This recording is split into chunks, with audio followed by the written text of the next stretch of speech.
இந்திய அரசியலமைப்பு சட்டத்தின்படி சட்டத்திற்கு முன்பு அனைவரும் சமம், சட்டத்தின் ஆட்சிதான் என்பது நமது இந்திய அரசியலமைப்பு சட்டத்தினுடைய வரைவாகும். அதே போல சட்டத்தின் முன் அனைவரும் சமம் என்பதற்கு ஈடாக பாலின வேறுபாடுகள் இல்லாமல் சொத்துரிமையும் இருக்க வேண்டும் என்பது நமது சட்டத்தினுடைய மிகப்பெரிய நோக்கமாகும். பெண்களுக்குண்டான சொத்துரிமை பாதுகாப்பு சட்டங்கள் 1929ஆம் ஆண்டிலிருந்து துவங்கி இருந்தாலும் கூட இந்து வாரிசுரிமை சட்டம் என்ற மிக முக்கியமான சட்டம் 1956ஆம் ஆண்டு துவங்கி அதற்கு பிறகு தமிழ்நாடு அரசினுடைய 1989ஆம் ஆண்டு சட்டம், பின்னர் மத்திய அரசாங்கத்தினுடைய கடந்த 2005ஆம் ஆண்டினுடைய திருத்தப்பட்ட இந்து வாரிசுரிமை சட்டமாகும்.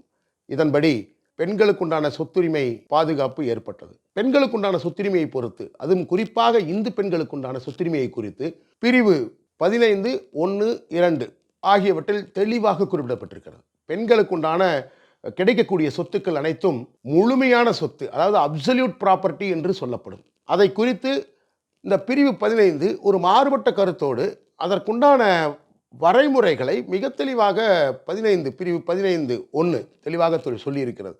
பெண்களுக்கு கிடைக்கப்பட்ட சொத்து பிதிரார்ஜித வகை சொத்தாக இருந்தாலும் கூட, பூர்வீக சொத்தாக, அதாவது பிதிரார்ஜித வகை என்றால் பூர்வீக சொத்தாக இருந்தாலும் கூட பெண்களுக்கு மட்டும் அது அப்சல்யூட் ப்ராப்பர்ட்டி என்று சொல்லப்படும். ஆனால் பிரிவு 15 மிக தெளிவாக குறிப்பிடப்படுகிறது. எந்த வகையில் இவருக்கு சொத்துரிமை கிடைக்கப்படுகிறதோ அதனை குறித்து மிக தெளிவாக இந்த பிரிவில் வகைமுறை செஞ்சுருக்காங்க. பெண்களுக்கு ஒரு சொத்துரிமை வருதுன்னா அவங்களுடைய வாரிசுகளுக்கு எப்படி பிரிவிடும், அந்த சொத்து எப்படி அவங்களுடைய இறப்பிற்கு பிறகு எதுவும் எழுதி வைக்காமல் இறந்துவிட்டால், அதாவது உயில் சாசனம், செட்டில்மெண்ட் பத்திரம், அந்த மாதிரி எந்த விதமான பாராதீனங்களுக்கும் உட்படுத்தாமல் இறந்திருந்தால் அந்த சொத்து எப்படி பிரிபடும்? இதான் நம்ம முன்னாடி இருக்கிற பிரிவு 15னுடைய கேள்வி. அவங்க தெளிவாக சொல்கிறாங்க. முதல்ல பெண்ணினுடைய வாரிசுகள் என்று சொல்லப்படுகிற அவங்களுடைய குழந்தைகள், அதாவது ஆணாக இருந்தாலும் பெண்ணாக இருந்தாலும் அவங்க குழந்தைகளுக்கு முதல் வாரிசுரிமை, அதற்கு பிறகு தந்தையினுடைய வாரிசுகளுக்கு, அதற்கு பிறகு கணவனுடைய வாரிசுகளுக்கு, இப்படி வரிசையாக செக்ஷன் 15(1) அப்படிங்கிற பிரிவில் தெளிவாக சொல்லப்பட்டிருக்கு. ஆனால் 15(2)ல் ரொம்ப ரொம்ப ரொம்ப கவனமாக சொல்லியிருக்காங்க. சொத்து ஒரு வகையில் வந்திருந்தாலும் இந்த வாரிசுரிமை எப்படி பிரிக்கப்படணும் அப்படிங்கிறத 15(2) தெளிவாக சொல்லுதுங்க. ஒரு பெண்ணுக்கு 2 வகையில் சொத்து வரலாம். ஒன்று, தந்தையார் தாயார் சம்பாதித்த சொத்து, முதல் வகை சொத்து. அவங்க திருமணமாகி 2ஆம் இடம் போகிறாங்க. 2ஆம் இடம் போகும்போது அவங்க கணவன் மூலமாக அல்லது அவங்க மாமனார் மூலமாக அந்த சொத்துரிமை அவங்களுக்கு சேர்ந்துருக்கலாம். ஒருவேளை மாமனார்னா மாமனாருக்கு முன்னாடியே கணவர் இறந்திருந்தால் இந்த மருமகளுக்கு அந்த சொத்துரிமை சேரும்.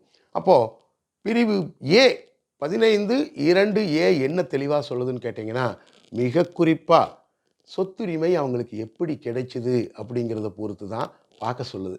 இந்த சொத்து தந்தையார் அல்லது தாயார் மூலமாக வரையறுக்கப்பட்டிருந்தால், அவங்களுக்கு சொத்துரிமை கிடைக்கப்பட்டிருந்தால், அந்த சொத்தை குறித்து அவர் எதுவும் எழுதி வைக்காமல், அதாவது உயில் சாசனமோ செட்டில்மெண்ட்டோ எழுதி வைக்காமல் இறந்து விட்டால் அந்த சொத்து எப்படி பிரிபடுங்கிறத ரொம்ப தெளிவாக பிரிவு சொல்லுதுங்க.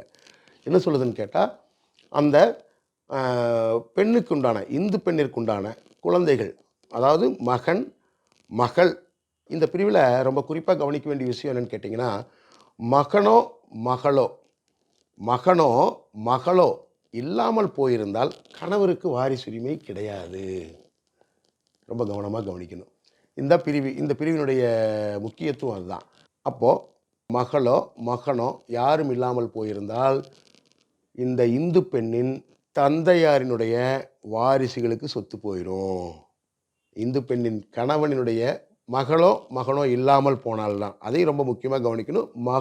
மகனோ இல்லாமல் போனால் கணவனினுடைய வாரிசுகள் அனைவருக்கும் இந்த சொத்து பிரிபட்டு போகும்.